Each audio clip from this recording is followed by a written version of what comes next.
Mesdames et messieurs, on est en table finale. J'ai éliminé 5 des 6 joueurs restants et je repars avec 1163 € pour un buy-in de 5 €. C'est pas un coup de chance, c'est de la stratégie PKO pure et je vais tout expliquer. Le tournoi, c'est le Guerilla à 5 €, mais il y a 1893 joueurs, un prize pool de plus de 8500 €. C'est un format progressif knockout, donc on gagne des bounties qui explosent. C'est un fil récréatif en général. L'endroit parfait pour appliquer des adaptations précises et construire un run monstrueux. On va analyser chaque main clé pour comprendre comment dominer les low stakes. Je suis Luna, grinder MTT et coach spécialisé en KO. Aujourd'hui, on review cette perf pour te donner des clés concrètes à appliquer dans tes tournois. Si t'en as marre de spew tes 5 €, pense à t'abonner, lâche un like et commande ton move préféré de la vidéo. Allez, c'est parti.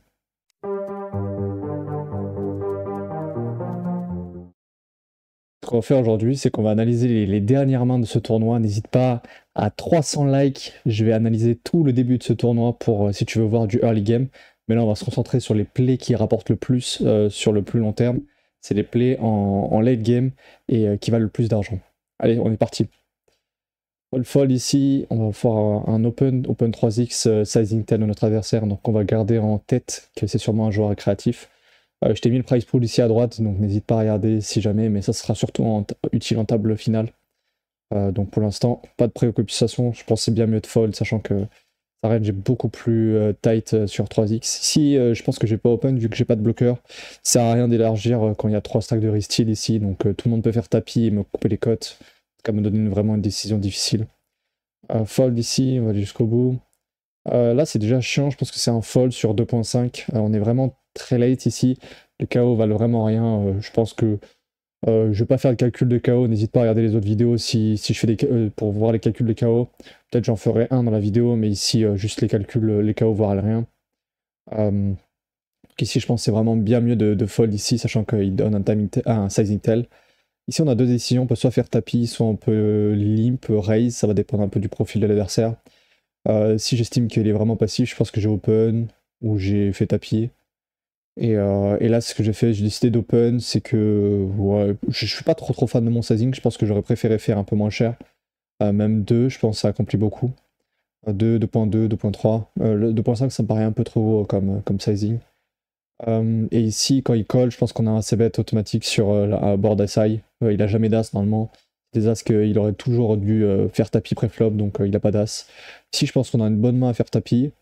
On joue, en fait, on va jouer 10 blindes effectives, donc je pense que c'est totalement ok de faire tapis. Ce qu'il faut savoir, c'est que ici, quand on fait des tapis au bouton, il y a deux choses qui sont importantes. C'est un peu la moyenne des deux stacks et aussi l'écart entre les deux stacks. Donc, imaginons que les deux joueurs soient très short. Ça va faire que tu vas devoir plus faire tapis. Mais par exemple, s'il y en a un qui a un joueur qui a 2 et l'autre qui a 20, la moyenne est peut-être la moyenne est à 11. Mais en fait, peut-être que ça vaut pas le coup de faire tapis parce que tu vas jouer pour 20 blindes effectifs contre le plus gros des stacks. Donc ouais, petite remarque ici, faire un peu attention ici à ça et sinon, là je pense que c'est ok. Si je pense que c'est assez fort pour open call, ouais, je décide de faire tapis direct, je pense que c'est un peu bourrin ici. Alors, à l'heure actuelle, je pense que j'aurais joué plus en open ici pour faire plus d'erreurs aux adversaires. Là, je suis ok de faire tapis, 15-16 blindes deep, je pense que c'est bien aussi. On n'a pas trop d'autres options, on pourrait décider d'open.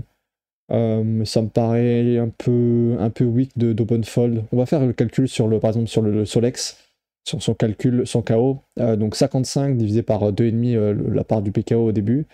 Donc 51, pardon, 50 on va dire, divisé par 2,5. Donc ça fait 4 x 5, ça fait 20. Donc 20 KO de départ. Et 20 fois, ils vont environ 10 000 le KO de départ à l'heure actuelle, donc ils vont un peu moins, je pense. On va partir sur 10 000 pour arrondir peut-être 9 000. Donc ça vaut moins d'une blinde. Donc ici, je pense que je peux open fold cette main roi valet off. Aussi, c'est possible, mais je vais avoir une grosse décision sur les autres joueurs. Je pense que c'est ok de faire tapis direct un peu bourrin, donc je pense que c'est pas forcément l'option que j'aurais pris à l'heure actuelle, mais ça me dérange pas non plus de le prendre ici. Fold ici partout, fold ici, rien à dire, fold. Là, je pense que c'est un tapis. Ça m'a l'air d'être assez fort pour faire tapis. Je ne me vois pas open fold ou open call cette main, donc j'aime bien faire tapis. Je pense que c'est vraiment la bonne décision. Et ici, ça gagne. Bon, il avait un KO ridicule, donc rien à dire. Et là, on se retrouve tout de suite en TF, donc c'était spot en demi-finale. Et là, tu vas voir comment j'ai maîtrisé cette table finale. Donc on voit les premiers paliers, 106 euros, 149, et il y a 574 euros au premier. On va essayer d'analyser un peu cette table finale. Ici, qu'est-ce qu'on peut dire? Bah, on peut dire que je suis un peu co-chip leader, ou alors deuxième en stack, et après il y a un palier avec des joueurs à 25 blindes, Joyboy et Solex, et il y a un dernier palier avec les trois derniers, Pinocchio, Deadpool et RTS. Moi j'ai plutôt des bons spots d'open jusqu'à Pinocchio, et juste je vais devoir faire un peu attention quand Joël open, mais sinon tout le reste ça me va totalement. Ici, ça va dépendre un peu de le profil adverse. En général, je pense qu'on peut faire tapis. Donc, tapis, c'est vraiment une option, je pense. En tout cas, ça doit pas perdre beaucoup d'argent de faire tapis. Cela dit, si les joueurs sont très passifs, ça me dérange pas de faire 2, 2.2, 2.3. Donc, je pense que toutes les options me paraissent vraiment good et j'ai choisi celle-là à ce moment-là, mais ça va totalement. Ça va vraiment dépendre si notre adversaire ressent bien la pression, c'est-à-dire s'il va pas vraiment s'envoyer en l'air. Il y a des joueurs malheureusement qui en ont rien à foutre de la pression. Et donc si tu commences à faire tapis un peu trop large contre eux, ils vont te call aussi ultra loose. Et bah, tu vas mettre un peu plus ton tapis à risque. Donc ça ne rend pas forcément la décision mauvaise, mais ça peut augmenter un peu ton risque de changer de palier ici et de passer avec le palier des deuxièmes. Fold ici, je pense qu'on va open tout le temps. Ouais, je décide de faire tapis, c'est pas quelque chose que je ferais à l'heure actuelle. J'aime pas du tout. Ce que j'aime pas dans le tapis, c'est que en fait, quand je me fais call par Joyboy, bah, souvent je suis derrière sa main, je suis dominé. Et surtout, le problème, c'est que je repasse quasiment dans les short stacks de la table finale. Donc je pense à l'heure actuelle, c'est vraiment pas un play que j'aurais pris. Je préfère largement open et jouer le coup post-flop. Fold ici. Pas de décision. Ici, je vais fold. On va pas jouer trop large contre le chip leader ou le co-chip leader. Ici, j'aime bien élargir avec des as. J'ai un bloqueur, on peut élargir. Ce qui est intéressant aussi, c'est que bah ouais, je suis l'autre chip leader, il est en SB, donc il a vraiment pas une très bonne position pour flat, pour me poser des problèmes. Donc ici j'ai juste un bon spot d'open, et vu la taille des KO, je pense que je peux même fold contre Deadpool ou Pinocchio sans problème. Un peu intéressant ici, je pense qu'on va stab quasiment en range, ça me dérangerait pas de faire une blinde ici. Un quart, ça me va totalement aussi. Fold, ici on a un call facile, il nous laisse un sizing beaucoup trop small. Ce qu'il faut savoir ici, c'est que comme il est dans le deuxième palier, c'est un des joueurs qui subit le plus de pression. Et quand on subit beaucoup de pression, je pense qu'on va diminuer nos open ou nos ISO en SB. Donc ici à sa position ici. Donc si on diminue nos ISO, ça veut dire qu'on doit augmenter en général les sizing. Et on n'a pas envie de jouer hors de position, et du coup ici c'est une grosse erreur à mon avis de faire un sizing aussi comme 2.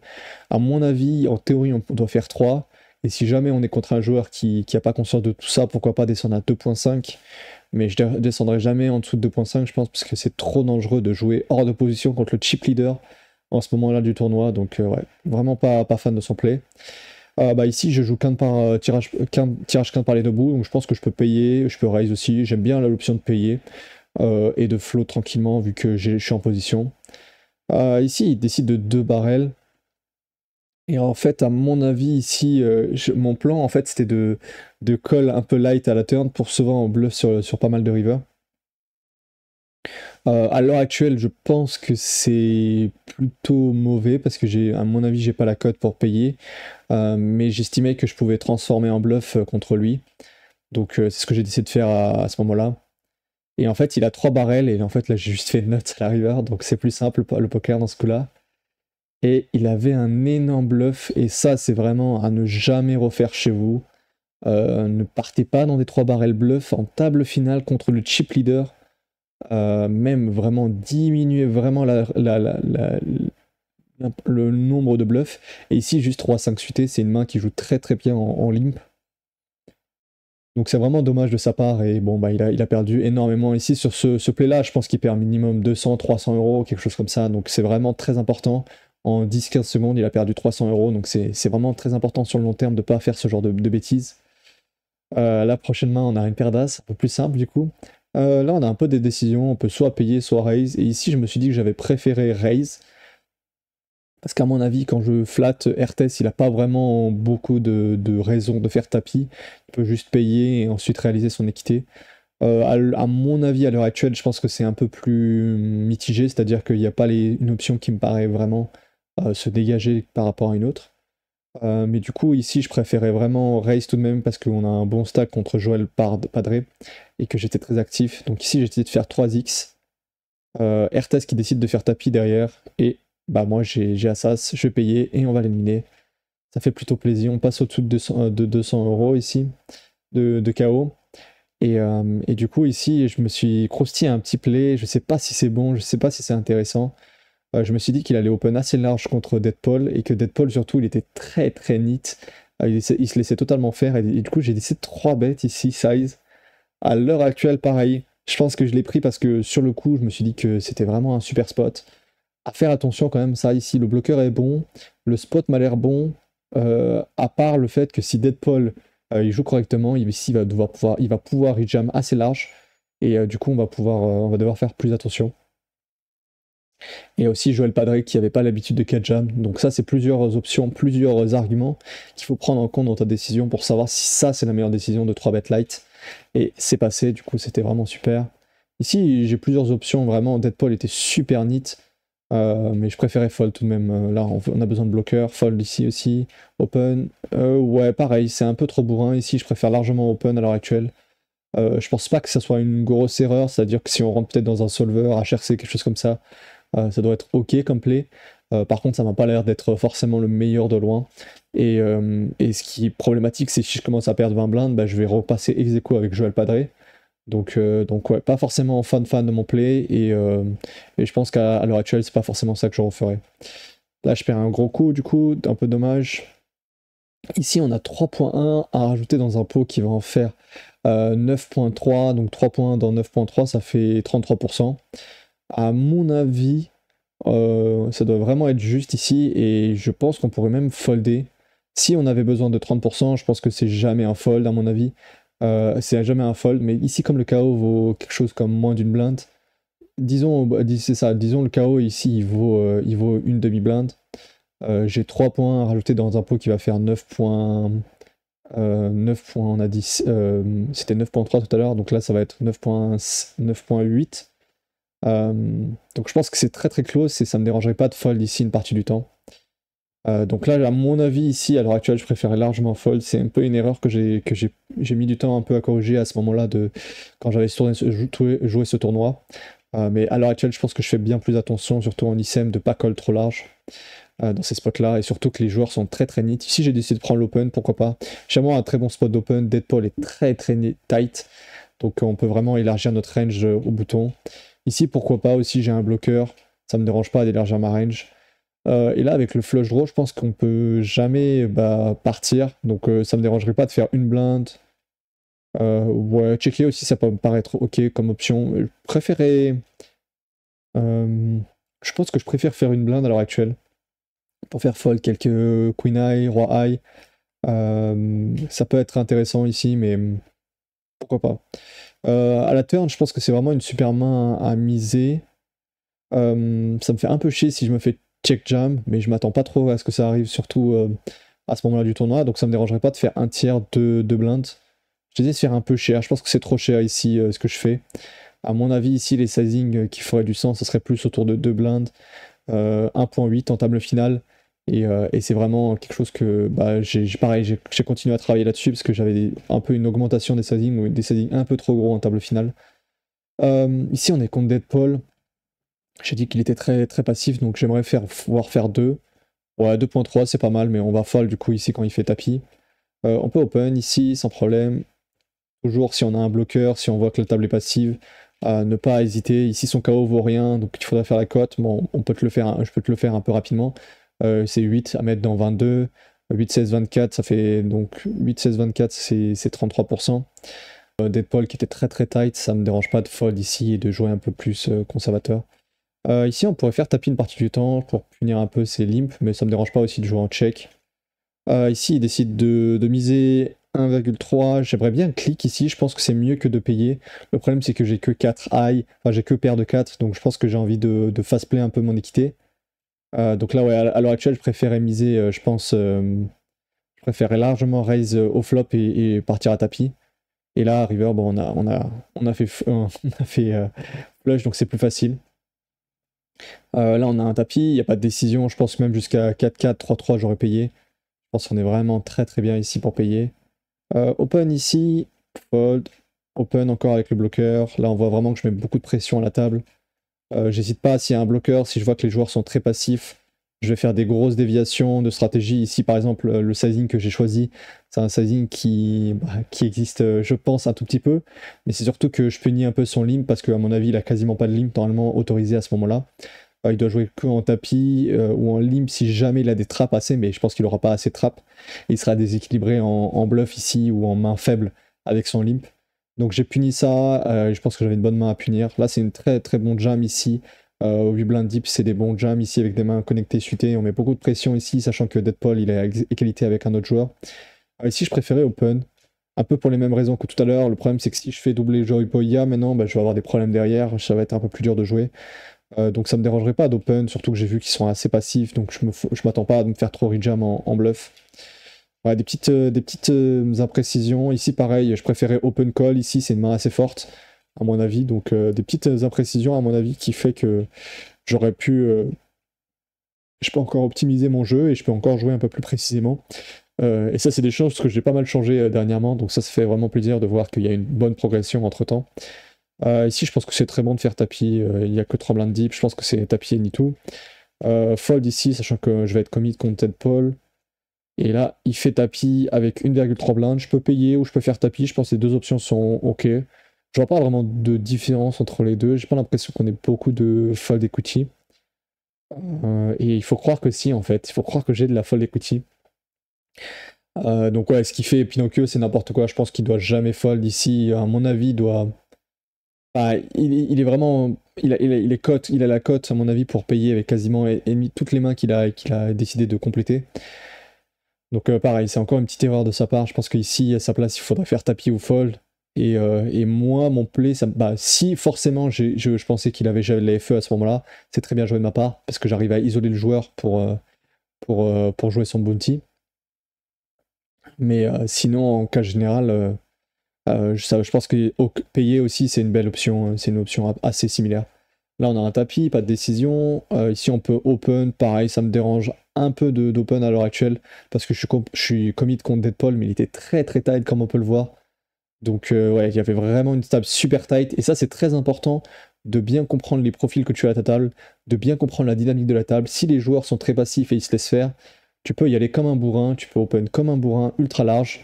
Et si au contraire les joueurs ils se battent, ils se bagarrent, là il faut faire un peu plus attention, il faut resserrer tes ranges et il va falloir jouer un peu plus en fonction de ta place dans le tournoi, il va falloir jouer un peu différemment. En tout cas ici du coup on voit vraiment que je me permettais d'élargir énormément parce que j'avais des joueurs très passifs dans ce deep run. Très très scared les joueurs, ils avaient peur de gagner, ils avaient peur de perdre, pardon. Ici, il n'y a rien à dire. De blind, je pense que c'est un tapis tout le temps. Ici, j'ai décidé de payer parce que c'est un tapis pour moins de 2 blindes, ça n'impacte pas mon tapis.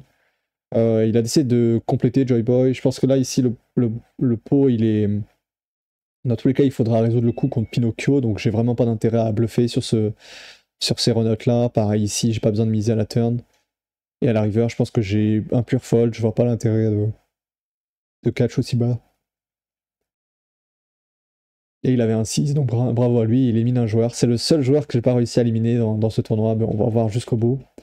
Tapis ici, avec un roi, pas de décision, fold ici. Joy Boy, c'était vraiment le seul joueur qui était correct à cette table finale, donc j'ai fait un peu plus attention contre lui. Là, je vais payer. Ici, j'ai décidé de miser à la turn. À mon avis, je peux payer vraiment. Je peux miser beaucoup ici à la turn, à mon avis, vu que je suis en position plus que je suis chip leader et que je mets 2 fois le stack adverse, il a beaucoup de pression. Ça me dérangerait pas de faire 2,5 à l'heure actuelle, un peu plus small, mais pourquoi pas faire un peu plus cher pour tout de suite value ce qu'on veut value. Ici, je pense à un super tapis avec roi valet suité. Quand c'est 10 blind deep, c'est vraiment, je pense, le meilleur play. Là, j'ai une grosse décision. À mon avis aussi, il fait pas assez tapis avec la scène main ici, donc j'aimerais préférer fold. Je pense que c'était la première fois où il faisait tapis, donc ça me dérangerait pas de pas le prendre ici. Ici on peut open, mais Joy Boy, de ce que j'avais vu, il était capable de rejam, il se laissait pas faire. Là ici j'ai décidé de limp parce que le joueur était très très tight. Je pense que c'est aussi une option qu'on peut prendre si vraiment le joueur est super tight, on n'a pas besoin de faire tapis. Mais bon, Là, le tapis est totalement fine aussi, donc j'ai juste essayé des trucs un peu bizarres pour voir. Ouais, pareil, là ici, je pense qu'on peut induce, on peut open, on n'a pas besoin de faire tapis direct. Un peu de précipitation ou alors d'erreur dans les tapis et des mains que j'ai choisis. Je pense qu'on peut induce beaucoup plus bas quand on couvre tout le monde. Et que ça, du coup, c'est quelque chose que tu peux retenir, c'est que n'hésite pas à induce si t'es au bouton, si t'as des mains fortes. Et si t'as des Broadway suités, des mains qui sont emmerdées à open call ou open fall, alors à ce moment-là, tu t'as pas besoin de. Tu peux faire tapis direct, mais n'hésite pas quand même à open, même contre tes joueurs qui peuvent beaucoup rejam. Bah là, je pense qu'on est priced in, comme ça s'appelle, donc on a la cote. On a 2 points à rajouter dans un pot qui va faire 7.1. Je pense que c'est moins de 33%, et pour 3 blind deep, je pense que c'est largement good. Peut-être qu'on a besoin même de 25-26 contre sa range globale, je pense qu'on les aura. Et là, je fais mon 6, donc c'est super. Ici, j'ai décidé de limper, on est en HU maintenant. J'ai décidé de limper, je pense qu'on a un peu les deux décisions, on peut soit limper, soit raise. Ça va dépendre vraiment du style que j'ai voulu mettre contre ce joueur-là, et de ce que j'avais comme information. Si on raise ici, c'est 2 blindes, pas plus, hein, donc ouais, c'est ok. Ici, je n'ai pas trop un grand terrain à miser, je pense que c'est un peu une erreur, c'est un truc que je ferais pas à l'heure actuelle. Ça accomplit pas grand chose de miser ici en position. On a un peu de value d'accord, mais pas vraiment des tonnes. Ici, pareil, la turn, je pense que ça n'a aucun intérêt de miser, donc ça, j'aime bien. Et voilà, à la river, je décide de payer, mais à mon avis, je suis quasiment tout le temps battu, donc on pourrait fold une grande partie du temps. Et qu'est-ce que je voulais dire? Ouais, je pense que l'erreur un peu, c'était au flop ici. Je pense que ça n'a pas trop d'intérêt ici de miser. Ici, 8 et 7 off, je pense que c'est main qui va checker plutôt à cette profondeur-là. Et là, j'aimerais bien me voir transformer. Pas besoin de faire très cher, je pense qu'une blinde, 2 blindes, c'est déjà bien. Ouais, j'ai décidé de partir en check fold, pourquoi pas, c'est une option aussi. Là, je pense que c'est un bon tapis ici pour 15 blindes deep. Ok, et là j'ai décidé de limp call. Je pense que il faut vraiment pas hésiter à induce et limper des mains assez fortes ici au bouton. Ça fait faire plus d'erreurs en général aux joueurs au bouton. En position en HU quand on est plus que 2 joueurs left. Ça fait faire beaucoup d'erreurs aux joueurs et ça les oblige à faire tapis avec des mains, je pense, qui vont faire tapis normalement. Alors les plus petites paires, par exemple 2-2, 3-3, 4-4, je pense que j'aurais fait tapis direct. Parce que ça joue juste trop mal. Ça joue juste trop mal. Par contre, 6-6, 7-7, 8-8, je préfère Induce. Je pense que c'est assez fort. Si j'ai décidé de stab pour transformer direct, mais ça m'irait aussi, je pense, de checker une bonne partie du temps. Et là, on voit qu'il fait un sizing beaucoup trop cher. C'est vraiment un sizing tel ici. Juste, il me dit j'aime ma main, j'ai envie de partir à tapis, on y va. Et donc, c'est trop facile ici pour jouer à ma place. Donc ouais, petite erreur de sa part. Ici, pareil, j'ai décidé de stab, c'est pas quelque chose que j'aimerais faire à l'heure actuelle. Je vois pas trop l'intérêt ici de miser aussi small à ce moment-là du tournoi, et j'ai check jusqu'au bout. Ouais, pareil, c'est au flop, je pense que ça accomplit pas grand-chose ici de miser. Donc là, je suis parti en limp payé. S'il faisait tapis, check, pareil, j'aimerais pas me voir stab. Pareil, j'avais beaucoup de stab à ce moment-là du tournoi. Et on voit que je joue trop passivement derrière. Bon, on voit que lui aussi, il reste très très haut dans sa range parce qu'il s'imagine que je vais bluffer. Mais bon, j'avais juste pas une main pour bluffer ici. Là, je préférais largement faire tapis à l'heure actuelle. Pareil, 2-2, 3-3, 4-4, je pense que je veux faire tapis. On voit que j'avais une stratégie où je me suis dit que j'allais le grind post-flop. Donc ça, c'est très intéressant ici quand tu joues en HU avec un autre joueur. Tu dois trouver la stratégie qui maximise les cas où tu vas gagner à la fin. Donc si tu es contre un très bon joueur, tu vas pas pouvoir faire des énormes adaptations, tu vas pas pouvoir dévier énormément. Par contre, si tu es contre un mauvais joueur, peut-être que juste open et stab au flop, et miser au flop, c'est bet au flop, ça va accomplir une tonne. Donc n'hésite pas à être très créatif, à vraiment réfléchir à toutes les options que tu as en termes de stratégie pour gagner, et tu prends la stratégie qui a le meilleur risk-reward, donc qui a le moins de risques et le plus de récompenses. Bon, la récompense c'est gagner, donc juste minimiser les risques de perdre. Donc là on voit que j'avais vraiment une stratégie où j'avais décidé de limp raise limp stab tout. Ici à mon avis c'est pas un ISO, ça c'est un truc que j'avais checké il y a quelques temps après le tournoi, et là je pense qu'il n'y a pas trop d'ISO en général avec les trash comme ça en HU. C'est un cas spécifique du HU, parce que sinon on aurait pu très bien avoir des ISO comme ça si on était en BVB. Ici pareil, je préférais faire tapis à l'heure actuelle, mais bon, j'avais vraiment une stratégie où je pensais que j'allais pouvoir le grind comme ça, le battre comme ça, donc je me suis dit que j'allais rester sur ça. Ici on va 2 barrels, je pense qu'on a une très très bonne carte, j'aurai draw super bien sur cette carte. Là on va continuer à jouer en limp, là une limp call forcément, hein, j'ai pas le choix de fold, sachant que ici, bah ouais, je suis avec mon flush draw, je pense que ça ne complique pas grand chose de faire tapis directement. Quoique ça doit être ok. Mais ce que je me suis dit, c'est que je pouvais lui faire plus d'erreurs en payant en position. Et ici, à la turn, j'aimerais bien me pouvoir faire tapis. Ça, c'est un truc que j'avais checké avec mon coach de l'époque. Ouais, si tu veux vraiment progresser au poker en général, tu as besoin de t'accompagner. Surtout, tu as besoin en général de t'accompagner par des gens qui sont meilleurs que toi. Donc moi je me suis toujours tout de suite encadré par des coachs, c'est pour ça que maintenant j'offre aussi du coaching, parce que je pense que c'est vraiment comme ça qu'on progresse au poker, c'est vraiment en analysant nos erreurs et en bossant dessus. Donc c'est vraiment très important ici. Et là je préférais faire tapis. Pourquoi? Parce que c'est un board assez dynamique, j'ai vraiment beaucoup d'équité, et aussi je pense que ça va faire beaucoup chez lui cet as, beaucoup trop. Ça ne m'étonnerait pas que de temps en temps il fold un valet ou un 9. Donc ici j'aimerais bien me voir faire tapis. Et à la rigueur, bon j'ai fait nuts, donc ici on va faire tapis je pense. Juste si jamais il a touché un brelan de 4 ou une autre main qu'il a voulu slow play, on va pouvoir tout prendre. Fold ici, pas de décision. Ici je pense qu'on peut faire tapis une partie du temps, mais pourquoi pas décider de rester sur cette stratégie de limp. Si j'avais vraiment l'option que j'arrivais vraiment à le dominer. Ici j'ai 7-7, là on passe dans une profondeur où en fait l'impé ça apporte pas grand chose parce qu'on va devoir go broke sur quasiment tous les flops. J'ai pas trop de place pour manœuvrer post-flop, donc je pense que c'est très très bien ici de faire tapis avec 7-7. Il me colle avec roi 6 off. Je pense que son call est plutôt... À mon avis il est mauvais, vu le peu de fois où j'ai fait tapis, fait tapis au bouton et dans la dynamique qu'on avait. À mon avis c'est mauvais, mais ça doit pas être catastrophique quoi. Et ça gagne, et du coup comme je t'ai dit, on gagne plus de 1000 euros, 1160 quelque chose euros sur ce tournoi. J'ai éliminé quasiment tous les joueurs, et aujourd'hui tout de suite on va faire un petit bilan. Si cette vidéo t'a plu, n'hésite pas à t'abonner, liker la vidéo, à commenter si t'es pas d'accord avec un play, si t'as des questions sur le play. Comme j'ai dit, je pense que c'est très important ici de progresser en analysant nos plays ou en ayant quelqu'un de plus expérimenté qui peut donner son avis, pardon. Donc n'hésite pas, si t'as des questions, va sur mon Discord et tu pourras regarder ce que j'offre en termes de coaching. Et sinon, on se retrouve dans une prochaine vidéo. Allez, ciao ciao!